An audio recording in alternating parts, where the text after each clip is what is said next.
El otro día os expliqué 4 rasgos fundamentales de la vida de Becker. Tenéis aquí 2 documentos, tenéis un vídeo y después tenéis un documental donde os explica muy bien la peripecia vital del autor. Ya os lo dije, que es un hombre que tuvo una vida bastante desgraciada, además tuvo una vida siempre luchando con problemas económicos, pero él tampoco hizo mucho por solucionar sus problemas, porque cuando le buscaban trabajo se dedicaba pues, a escribir o se dedicaba a leer en lugar de dedicarse al trabajo para el cual lo había contratado. Luego era un hombre que no tenía los pies en el suelo, un hombre que tenía tantas ansias de grandiosidad y tenía tantas ganas de trascender que se mete en unas obras que luego son inabarcables. Por ejemplo, él se propone escribir la historia de los templos de España, pero de todos los templos de España. Todas las iglesias pequeñas, las ermitas, los conventos, cualquier edificio religioso de España, él pretende ir pueblo por pueblo, ciudad por ciudad y describir todos y cada uno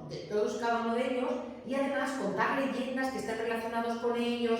Claro, aquello que hubiera sido una obra que hubiera tenido, yo que sé, 300 tomos, al final se quedó en el primer tomo. Pero es por eso, porque él tenía tan poco sentido práctico que al final era como que iba fracasando en todo aquello en lo que se metía. Luego encima también, como os dije, tuvo mala suerte. Desde el punto de vista sentimental, él se enamoró un par de veces, ellas al final lo dejaron, se casó con la mujer que os conté el otro día, con Casta Esteban, que era la hija del médico que lo trataba de sífilis. El matrimonio fue un desastre prácticamente desde el principio, él se avergonzaba de ella y la presentaba a sus amigos como si fuera la criada de la casa, no quería ir con ella por la calle. ¿Y por qué se casó? Porque estaba embarazada ella. Ella se casaron cuando ella estaba embarazada. Y en aquella época, en fin, si estaba embarazada, o sea, para acostarse con ella no le parecía tan mal. Ahora, luego para presentarla como su mujer, sí que le parecía mal. Y si hablamos de su obra, además de estos, él era periodista, se dedicó después al periodismo, además de estos intentos de la historia de los templos de España que os he contado y de las leyendas, de las que después hablaremos, la obra fundamental de Becker, y por la que ha pasado la historia de la literatura y por la que se le estudia, es la que se va a conocer con el nombre de Rimas. ¿Y por qué digo que se va a conocer con el nombre de Rimas? Mirad, porque Becker no las dejó publicadas en vida suya. Becker, cuando ya estaba próximo a morir, él murió en el año 1870, ya estaba enfermo. En el año 1868 él está trabajando en un ministerio, para un ministro que era el ministro de Dios de hoy en día, que era el ministro González Bravo. Y a este ministro le gustaba mucho la poesía. Y alguien en el ministerio le dice al ministro que tiene trabajando allí una persona que escribe buena poesía y que ha publicado un par de poemillas en un par de revistas, que eso es lo que publicó de poesía en vida de Becker. Entonces, el ministro se va a ver a Becker y le pide el manuscrito de sus poesías con la intención de leerlas y, si le gustan, hacer que se publique, pagar la publicación y hacer que se publique. Becker, que tiene tan mala suerte, solamente tiene un manuscrito de las rimas. Estamos hablando de una época en la que no hay fotocopiadoras, no hay, en fin, había máquinas de fotografiar, pero las máquinas de fotografiar se utilizaban para esto, no se utilizaban para hacer fotos de escritos. El caso es que Becker tiene un solo manuscrito, se lo da al ministro con tan mala suerte que es el año 1868 y en este año hay una revolución en España, la revolución burguesa, la que se llama la Gloriosa, que echa a Isabel II del trono. No sé si lo habéis estudiado en historia.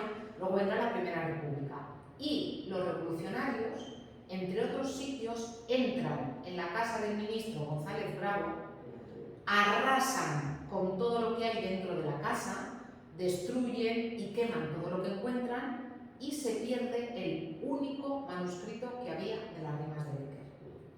Desde el año 1868 hasta el momento de su muerte, lo que va a hacer Becker es, en un libro de contabilidad, de estos así apaisados, que hoy en día se conserva en la Biblioteca Nacional con el nombre de Libro de los Gorriones, Becker lo que va haciendo es que esos 2 años va recuperando de memoria aquellas rimas de las que él se acordaba y las va escribiendo en ese libro.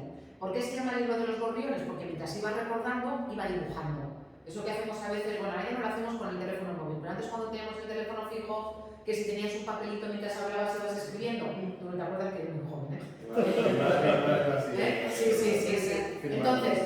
Entonces, Becker hacía lo mismo, mientras iba recordando las rimas, iba dibujando. Y ya os digo, ese libro ahora se conserva en la Biblioteca Nacional.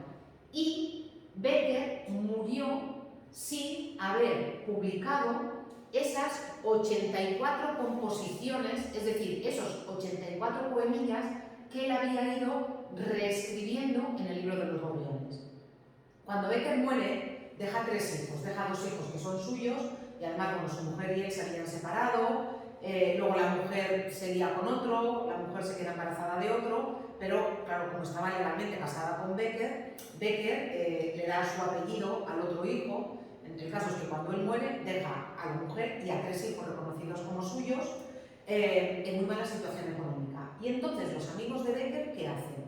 Los amigos de Becker dicen, tal vez si publicamos los poemas vamos a conseguir algo de dinero para que, en fin, ella pues vea un poco aliviada su situación económica. ¿Y qué hacen los amigos de Becker? Aquí sí que Becker tiene mucha suerte, después de muerto, pero tiene mucha suerte. ¿Qué hacen los amigos de Becker? Los amigos de Becker cogen las rimas, es decir, los poemillas que él había ido recordando, son los que les ponen el título de rimas, ¿sí? ¿Y qué van a hacer? Las van a reordenar. En el libro de los gorriones están escritas así como le van viniendo a la memoria a Becker. ¿Y los amigos qué hacen? Los amigos cogen las rimas y, en lugar de publicarlas así como Becker las había ido recordando, lo que hacen es darles una cierta unidad de sentido. ¿Y qué van a hacer? Van a agrupar las rimas temáticamente y van a colocar primero, como si fuera una introducción, los 11 poemillas. Digo poemillas porque ya veréis que hay algunos que son tan cortitos que son solamente 4 versos. Frente a, por ejemplo, a poemas como La canción del pirata, uno de los grandes aciertos de la poesía de Becker es que es poesía muy cortita y por eso es muy fácil recordarla y por eso es muy fácil también repetirla. Pertenece ya casi casi al acervo popular por eso, justamente por su brevedad, por su facilidad. La cuestión es que hay una especie de introducción con las 11 primeras rimas que tratan de qué es la poesía, qué es la inspiración y cómo Becker siempre liga el tema de la inspiración a la mujer. Becker encuentra la inspiración en la belleza, que puede ser la belleza de la naturaleza, pero que también puede ser la belleza femenina. Entonces, esa sería la primera parte, las 11 primeras rimas. Segunda parte, las rimas del amor feliz, del amor gozoso, del amor correspondido, además pasando por todas las fases. Desde el principio en que simplemente ve a la chica que le gusta y luego cuando ella lo mira, a él se le abre un mundo, hoy la tierra y los cielos me sonríen, hoy llega al fondo de mi alma el sol, hoy la he visto y me ha mirado, hoy creo en Dios, hasta el momento en que ya se hablan y ya se piden un beso, por una sonrisa a un mundo, ay, yo no sé qué te dirá por un beso, acaba esa rima. Y van pasando por diferentes fases, incluso en una de las rimas se ve que han tenido relaciones sexuales porque se despiertan juntos. Lo dice Becker con esa forma tan elegante que dicen las cosas, de despierta, ríes y al reír tus labios me parecen relámpagos de grana que se enfrían sobre un cielo de nieve, es decir, los relámpagos de grana son sus labios y el cielo de nieve es su cara, eso quiere decir que ya se despiertan juntos, pero, como toda buena historia de amor, termina. Entonces viene la tercera parte, que a mí la que no me gusta, que es la de las rimas del amor desengañado, la de me has engañado o la de nos hemos roto y nos hemos separado y qué daño me has hecho y cuánto daño te he hecho yo y no hemos sabido perdonarnos.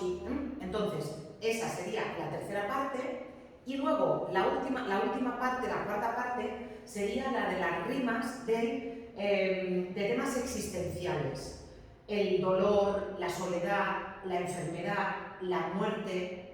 De alguna manera, ¿qué hacen los amigos? De alguna manera los amigos ordenan las rimas como si fuera la historia de la vida de Becker. Primero, su concepción de la poesía, luego su vida relacionada con un gran amor, luego su vida relacionada con ese amor que se rompe y luego los años finales con la soledad, la enfermedad, en fin, el desengaño, etc.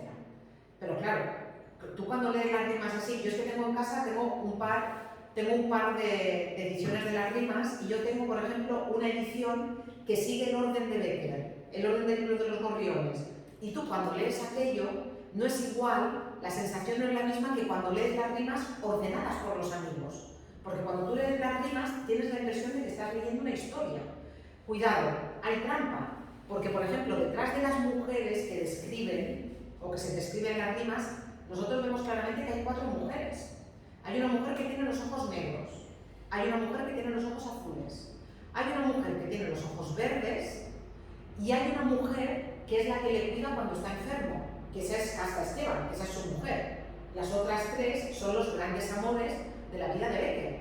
Pero tú cuando lees, después, por ejemplo, en el momento de la decepción, en el momento de la ruptura amorosa, en algunas rimas parece que han roto porque los dos han sido muy orgullosos, lástima que el diccionario lástima que el amor no tenga un diccionario donde hallar cuando el orgullo es orgullo o cuando simplemente es dignidad. Es decir, esas rimas en las que parece que rompen porque los dos son muy orgullosos y ninguno de los dos quiere dar su brazo a torcer, y luego, cuando me lo contaron, sentí el frío de una hoja de acero en las entrañas.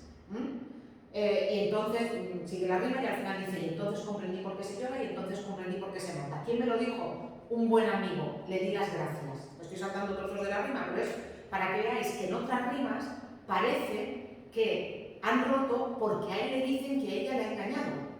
Entonces tú cuando las lees así de forma superficial, tú dices, ¡ah, qué historia de amor! Pero en realidad no hay una historia de amor, allí hay como mínimo 4. Pero repito, las rimas ganan muchísimo, muchísimo con la ordenación de sus amigos. Y las rimas de Becker que él no vio publicadas en vida, muy poco tiempo después de su muerte, fueron un grandísimo éxito, y hoy en día Becker es yo diría que en la historia de la literatura española ha habido 3 poetas que han marcado claramente hacia dónde iba la poesía. Uno es Garcilaso de la Vega, el que vimos en el siglo XVI, que introduce las formas italianas en la literatura española. El otro es sin duda Becker y el otro es Juan Ramón Jiménez, del que hablaremos también más adelante. Entonces, Becker es uno de estos 3 poetas, y es muy fácil que si en casa tenéis solamente un libro de poesía, sea las rimas de Becker, o las rimas y las leyendas, que muchas veces se publican juntas. ¿Por qué se publican juntas las rimas y las leyendas? Becker no las publicó juntas nunca, porque ya os digo, la rima no las publicó, y los amigos no publicaron nunca las rimas y leyendas, pero claro, es que su poesía es tan cortita que las editoriales lo que hacen es que la publican juntamente con las leyendas para que parezca algo más, pero aún así, ya os digo, muy poquito. Claro, los críticos literarios se preguntan hasta qué punto las rimas que Becker fue escribiendo en el libro de los Gorriones son rimas que él de verdad recordaba o son rimas que él recrea. Porque claro, no es lo mismo aquello que yo he escrito que aquello que yo recuerdo que he escrito, que nunca va a ser exactamente igual y que probablemente voy a mejorar. Porque cuanto mayor es un escritor, normalmente mejor escritor es. Entonces no sabemos hasta qué punto, y además en el caso de Becker, aparte de no saber hasta qué punto hay de creación de las nuevas rimas o de memoria, en el caso de Becker, a diferencia de otros escritores, no vemos la evolución. En otros escritores vemos claramente sus poemas de juventud, sus poemas ya de madurez. En el caso de Becker no, porque no sabemos en qué momento fue escrito cada poema. Además de todo lo que os he dicho, mirad, una de las características de las rimas fundamental es que Becker lo que hace es que utiliza una métrica que es una métrica popular. Becker sabe muy bien cómo es la métrica que utiliza la gente en las composiciones, y os voy a poner un ejemplo que vais a entender muy fácilmente: las glosas de Sant Antoni. ¿Cómo es la métrica de las glosas? Sant Antoni, el dimoni jugaven a 31. Sant Antoni, el dimoni va dir 30, Sant Antoni 31. ¿Cómo rima eso? Son estrofas de 4 versos, ¿sí? Y riman los versos pares. Normalmente en asonante. En la que os he dicho riman en consonante, pero normalmente riman en asonante. Y es así como Becker hace la rima. Fijaos, por ejemplo, en esta de aquí. Hoy la tierra y los cielos me sonríen, hoy llega al fondo de mi alma el sol, hoy la he visto y me ha mirado, hoy creo en Dios. ¿Qué versos riman aquí? Rima el verso segundo con el cuarto en asonante. A partir de la vocal tónica solamente coinciden las vocales. Asomaba a sus ojos una lágrima y a mi labio una frase de perdón. Habló el orgullo y se enjugó su llanto y la frase en mis labios expiró. Yo voy por un camino, ella por otro, pero al pensar en nuestro mutuo amor, yo digo a uno, ¿por qué callé aquel día? Y ella dirá, ¿por qué no lloré yo? O. Riman los versos pares en asonante. Del salón en el ángulo oscuro, de sueño tal vez olvidada, veías el arpa. A. Y si después continuarais, lo veríais. El más busca, dura, ¿lo veis? Riman. Él suele utilizar estrofas de 4 versos. Riman en asonante. Solamente tiene una rima, de todas las que se conservan, solamente hay una de rima consonante. Solamente hay una. El resto son todas de rima sonante, estrofas de 4 versos de rima sonante y los versos pares riman y los versos impares quedan sueltos. Y repito, ese es un tipo de métrica que no es propio de la poesía culta, sino de la poesía tradicional, de la poesía popular. Bécquer escucha la poesía popular y la traduce. Entonces, os he dicho, aciertos de Bécquer, la brevedad, acierto de Bécquer, la rima, acierto de Bécquer, la contemporaneidad, no usar palabras que son rebuscadas, no usar palabras que son muy complicadas, sino palabras que son fáciles de entender. Yo entiendo esta rima la primera, o sea, yo leo esta rima y la entiendo, y acierto total, lo que Bécquer me está contando me ha pasado a mí también.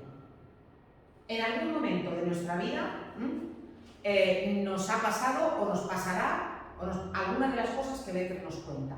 Es muy fácil sentirse identificado. A ver, a mí la canción del pirata me gusta, pero yo no me puedo sentir identificada con la canción del pirata. A mí me gusta, pero como me gustan los fuegos artificiales. Vale, ya está, se han acabado, me voy a mi casa y me pides que te describa los fuegos artificiales y no me acuerdo. No sé describirte los fuegos artificiales. En el momento los he disfrutado mucho, pero ya está. Eso no pasa con la poesía de Bécquer. La poesía de Bécquer no son fuegos artificiales. La poesía de Bécquer es eso que me está contando, me ha pasado a mí. Mirad, esta rima, por ejemplo, esta pertenecería a la segunda parte, a la parte de las rimas del amor correspondido. Esta que tenéis aquí es la rima que abre la tercera parte. Las rimas del amor no correspondido, del desengaño amoroso, de la tristeza de amor, como lo queráis decir. Y mirad lo que dice. Porque esta también es otra de las características de las rimas de Bécquer, que con muy pocos versos y con muy pocas palabras, Bécquer hace que nosotros seamos capaces de crear toda la historia, de imaginarnos toda la historia que hay alrededor. Fijaos en esta de aquí, que es muy significativa de esto. Dice: asomaba a sus ojos una lágrima y a mi labio una frase de perdón. Habló el orgullo y se enjugó su llanto y la frase en mis labios expiró. Murió. Yo voy por un camino, ella por otro, pero al pensar en nuestro mutuo amor, yo digo a uno: ¿por qué callé aquel día? Y ella dirá: ¿por qué no lloré yo? Es el momento de la ruptura. Y fijaos cómo la describe. O sea, no dice, estábamos un día nosotros dos juntos y entonces yo le dije y ella me dijo, yo lo respondí. No. Es el momento justo de la ruptura. Ella está a puntito de llorar. Fijaos en la personificación. Asomaba a sus ojos una lágrima. Personificación también. Asomaba a mi labio, a mis labios, una frase de perdón. Ella está a punto de llorar, ¿sí? Y él está a punto de pedir perdón. Pero ella se seca las lágrimas y él se calla. Porque el orgullo es más fuerte que ellos dos. Aquí el único que habla es el orgullo. Los dos son orgullosos. Entonces, ella dice, yo no voy a llorar, y él dice, yo no voy a pedir perdón. Ha hecho algo malo él, Pues por nada, pero ha sido él. Si él es el que tiene que pedir perdón, es él el que lo ha hecho. En este caso, en otros casos no, pero en este caso ha sido él. Claro, siguiente estrofa. Yo voy por un camino y ella por otro. ¿Eso qué significa? Que ha pasado el tiempo, que se han separado, que sus vidas, pues eso, ella ha tomado una dirección y él ha tomado otro. Pero aún así él piensa, cada vez que yo pienso en aquello que nosotros tuvimos, yo sigo diciendo, aquel día tendría que haberle pedido perdón, y él piensa, y ella seguro que piensa, en ese momento yo tendría que haber llorado. ¿Por qué? Pues porque en el fondo se quieren, o en el fondo se quieren mucho, y en el fondo hay una historia de amor enorme que al final no ha terminado de cuajar o se ha roto, porque en un momento dado ha hablado del orgullo. Tiene bastantes rimas de esas, de las del orgullo, Se ve que con una de ellas la cosa fue por orgullo, con la otra no, con la otra fue porque ya le engañó, Vale, también ella, mala también, Vale, venga, sí, yo lo digo, además, fijaos, una de las que le rompió el corazón a Becker, que era Julia Spin, lo dejó porque ella aspiraba algo más, no porque no lo quisiera, sino porque Becker era un poeta pobre, iba también bastante sucio y bastante desarreglado. Uno de los amigos de estos que luego publicaron las rimas, un día lo invitó a comer a su casa y cuando la mujer lo vio entrar al marido, no conocía todavía a Becker, pensaba que iba con un pordiosero, un sin techo que había recogido por la calle, porque por lo visto este hombre tenía tendencia a eso, a ¿tienes hambre? Vente a mi casa que mi mujer te da de comer. Y la mujer se pensaba que era un menesteroso y resulta que era Becker. Entonces, esta Julia Spin, que venía de una familia bien, su padre era músico, en fin, Julia Spin estaba enamorada de él y Becker estaba enamorado de ella, pero ella aspiraba a algo más y luego ella se acabó casando con un ministro. O sea, que ella apuntaba algo y al final, no sé si fue feliz, pero se casó con un ministro. También me gustan mucho a mí particularmente las rimas de la última parte, las rimas de los temas existenciales. Y a mí, por ejemplo, esta me parece una rima magistral. Es una rima de desesperanza, es una rima de estoy en un momento de mi vida que cuando miro para atrás todo es horror lo que he pasado hasta llegar aquí, pero es que cuando pienso en lo que me espera a partir de ahora, veo más horror. Y fijaos, muchas veces Becker tiene en las rimas un sentido como de conversación, de que estoy hablando contigo. ¿Qué es poesía? Dices mientras clavas en mi pupila tu pupila azul. ¿Qué es poesía? Y tú me lo preguntas, poesía eres tú. Muchas veces Becker tiene esto, estoy hablando contigo y te lo estoy contando al oído. Y aquí lo mismo, fijaos, empieza con dos preguntas en cada una de las estrofas. Aquí en este caso lo que tenéis son estrofas más largas, pero si os fijáis también la rima sigue siendo asonante en los versos pares. Y fijaos, estoy hablando con él, está hablando conmigo y me dice, porque está hablando con nosotros, aquí, en espíritu, y dice, ¿de dónde vengo? El más horrible y áspero de los senderos busca, las huellas de unos pies ensangrentados sobre la roca dura, los despojos de unas machajirones en las zarzas agudas, te dirán el camino que conduce hasta mi cuna.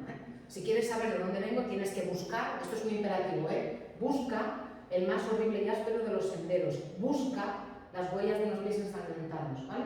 Esas te dirán el camino que yo me imagino a Becker aquí, ¿vale?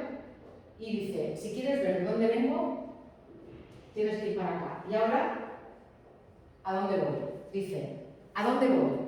El más sombrío y triste de los páramos cruza, valle de eternas nieves y de eternas melancólicas brumas. En donde esté una piedra solitaria sin inscripción alguna, donde habite el olvido, allí estará mi tumba. Se equivocó, en eso sí que se equivocó, porque ni el olvido ni nada por el estilo. 150 años después estamos estudiando a Becker, pero fijaos en cómo es de magistral a la hora de construir el poema. Fijaos cómo acaba la primera estrofa, cuna, y cómo acaba la segunda estrofa, tumba. Es decir, yo estoy aquí y cuando miro atrás a mi cuna, lo único que veo es un camino horrible. ¿Os acordáis que os dije que se quedaron huérfanos muy pronto, sus hermanos, en fin, todo lo que os conté de su vida? Y sin embargo, estoy en este momento, a mí me cuesta pensar que esta es una de las rimas de las últimas que probablemente escribiera y recordara, ¿sí? Y cuando miro hacia aquí, lo único que veo es mi tumba y en realidad no se va a acordar nadie de mí. Es una rima, pues eso, de temática existencial. Cuando estudiemos en el tema siguiente, la generación del 27, os voy a hablar muy brevemente de un poeta que es Luis Cernuda, que tiene un libro que se llama Donde habita el olvido. Cuando Luis Cernuda escribe un libro de poemas de amor, entre otros, tiene dos muy buenos, pero tiene uno que a mí me gusta especialmente, y cuando le tiene que poner título se va a este verso de Becker, para titular Donde habita el olvido. Becker añade, allí estará mi tumba. Ya os digo, es un poeta magistral en su brevedad, en su concisión, en lo fácil que es de entender. Puedes decir, bueno, para, zarza, vale, pero estamos hablando de un poeta que tiene 150 años. Y sobre todo eso, esta contemporaneidad esta cuestión de lo que me cuenta a mí me atañe y a mí me afecta, y si no me ha pasado, me pasará. Sí. Este texto que tenéis aquí, este pertenecería al cuarto grupo, y este texto de aquí pertenecería al grupo primero de las poesías, de las rimas, que serían esas rimas que hablan sobre qué es la poesía, qué es la inspiración, y aquí en este caso habla del genio, de los, bueno, en este caso no dice de quién, pero de los artistas, genio no de mal genio, sino genio de maestría. Y lo que dice es: del salón, en el ángulo oscuro de su dueña tal vez olvidada, silenciosa y cubierta de polvo, veíase el arpa. Cuánta nota dormía en sus cuerdas como el pájaro duerme en las ramas, esperando la mano de nieve que sabe arrancarlas. Ay, pensé, cuántas veces el genio así duerme en el fondo del alma, y una voz como Lázaro espera que le diga: levántate y anda.